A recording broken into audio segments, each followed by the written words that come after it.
It's the honor of my life to accept your nomination for Vice President of the United States. Tonight, Tim Walz taking center stage, accepting that Democratic nomination for Vice President of the United States. And on this evening, the Minnesota governor delivering the biggest speech of his political career. That's how we'll build a country where workers come first. Health care and housing are human rights. The crowd was loud at night 3 of the Democratic National Convention. Good evening, everyone. I'm Mike Meeback. And I'm Claudine Wong, the vice presidential nominee making his pitch to voters for 4 years in the White House, alongside presidential nominee Kamala Harris. Our political reporter Greg Lee joins us live tonight from Chicago, where Walz wrapped up his speech less than an hour ago, following a star-studded night at the United Center. Greg? Claudia and Mike, good evening to you. After another late night, Democrats are spilling into the streets of downtown Chicago for late night parties and events. Governor Tim Walz capping night 3 of the DNC by sharing with the country his background, his beliefs, and a pep talk. You know, you might not know it, but I haven't given a lot of big speeches like this. But I have given a lot of pep talks. 2 weeks after Vice President Kamala Harris thrust Minnesota Governor Tim Walz into the national spotlight, he delivered the biggest speech of his political career. That's how we'll turn the page on Donald Trump. That's how we'll build a country where workers come first. Health care and housing are human rights.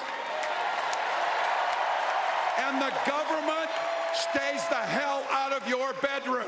Walz accepted his party's vice presidential nomination on the 3rd night of the DNC. The former teacher, football coach, and retired National Guardsman introducing himself to the nation as a plain-speaking dad who's ready to take on Republicans. It's an agenda that does nothing for our neighbors in need.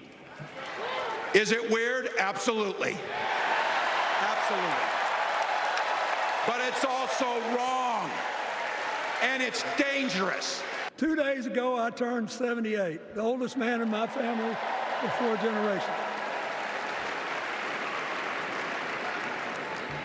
And the only personal vanity I want to assert is I'm still younger than Donald Trump. The night featured another former president, Bill Clinton, who, like President Obama the night before, took jabs at former President Trump and rallied for the Harris-Walz ticket. And I know that Vice President Harris is ready to take us to new heights, quickly securing the nomination with dignity and grace and choosing Tim Walz as our vice president.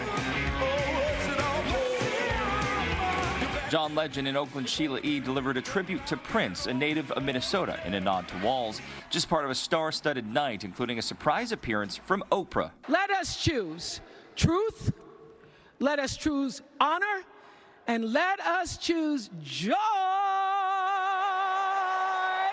With less than 80 days until Election Day and a tight race, Oprah and other speakers appealing to independent and undecided voters, a sentiment Walz echoed. No matter who you are, Kamala Harris is going to stand up and fight for your freedom to live the life that you want to lead.